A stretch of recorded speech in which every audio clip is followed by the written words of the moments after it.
Hello everyone and welcome. Today, I want to share something a little different, something from the heart. For several years, I spent a lot of my time in hospitals, not as a patient or a doctor, but as a volunteer, a companion to those in their final chapters. The hallways of a palliative care unit are a unique world. The usual rush of life slows to a gentle, quiet rhythm. And in that quiet, you learn things. You learn about what truly matters when everything else is stripped away. I want to call Arthur. Arthur was in his late 80s, a former history professor with a mischievous twinkle in his eye, even then. Most of his family lived far away, and his days were long. When I first met him, I came armed with books, puzzles, anything I thought might entertain him. I'd read to him, and he'd listen politely, but there was always a distance. One afternoon, I put the book down and just asked, "Arthur, what was your favorite day?" His eyes lit up. He didn't talk about his academic achievements or the books he'd written. He talked about a single, ordinary Tuesday in 1968. He described the smell of his wife's coffee brewing, the sound of his children laughing as they chased the dog in the yard, the feeling of the warm sun on his face as he sat on his porch swing. It was a day of simple, profound presence. He wasn't achieving anything grand. He was just living, and he was fully there for it. He said, "I've had big moments, sure. But that ordinary day, that's the one I go back to." It was perfect. That conversation changed everything for me. I realized my role wasn't to entertain, it was to be present. It was to offer a space for these memories to live again. My most important tool wasn't a book or a game. It was a listening ear and an open heart. It was about creating a moment of connection that said, "Your life, your memories, they matter. You mate." Then there was Eleanor. She was a woman who had run a successful company, a real force of nature. In the hospital, she was frail, and her powerful voice was now a whisper. She was often frustrated, angry at her body for failing her. She missed being in control. Visitors would come and talk about business, about the real world, trying to connect with the woman she used to be. But it only seemed to agitated her more. One day, her young granddaughter came to visit. She didn't talk about business or grown-up things. She crawled onto the bed, pulled out a worn-out teddy bear, and started telling her grandma about a squabble she had with a friend over a crayon. In that moment, Eleanor's entire demeanor shifted. The tension left her face. She reached out a shaky hand and stroked her granddaughter's hair. She wasn't a CEO anymore. She was just a grandma offering comfort. Her granddaughter's simple presence, her innocent story, had broken through the walls of frustration. It reminded Eleanor of a role that was more fundamental than any title she ever held. It was a powerful lesson in how the smallest acts of being there, without any agenda, can provide the deepest comfort. We often think we need to have the right words to solve the problem.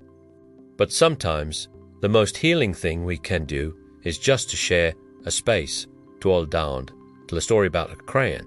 These experiences taught me so much about patience. Not just the patience of waiting, but the patience of allowing.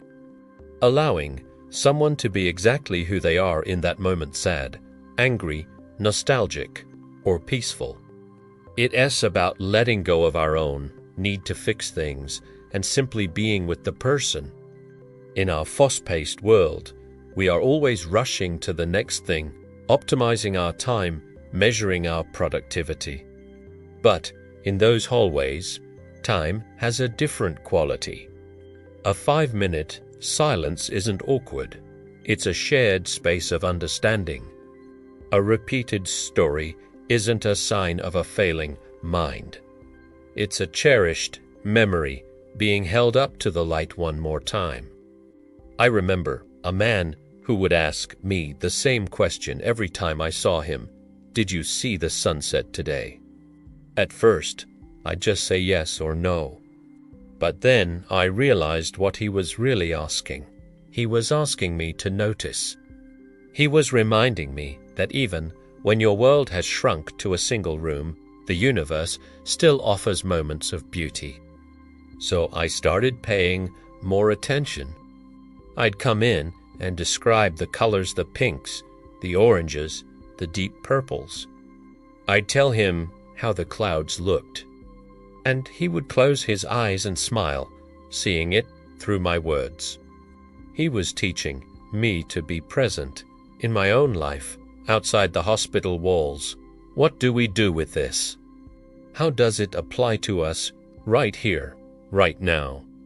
We don't have to wait until the end of our lives to understand what is important. Arthur's perfect Tuesday, Eleanor's moment with her granddaughter, the daily sunset, these are things that are available to all of us. It's about the patience to put down our phones and truly listen to a friend. It is about the presence to savor the taste of our morning coffee or feel the warmth of the sun on our skin. We get so caught up in our goals, our ambitions, our to-do lists. We think our value lies in what we accomplish. But these stories from the edge of life tell us a different truth. They tell us our greatest value lies in our connections, in our capacity to love and be present for one another. It's about the quality of our attention, not the quantity of our achievements. Think about it. When you look back on your life, what moments will you cherish?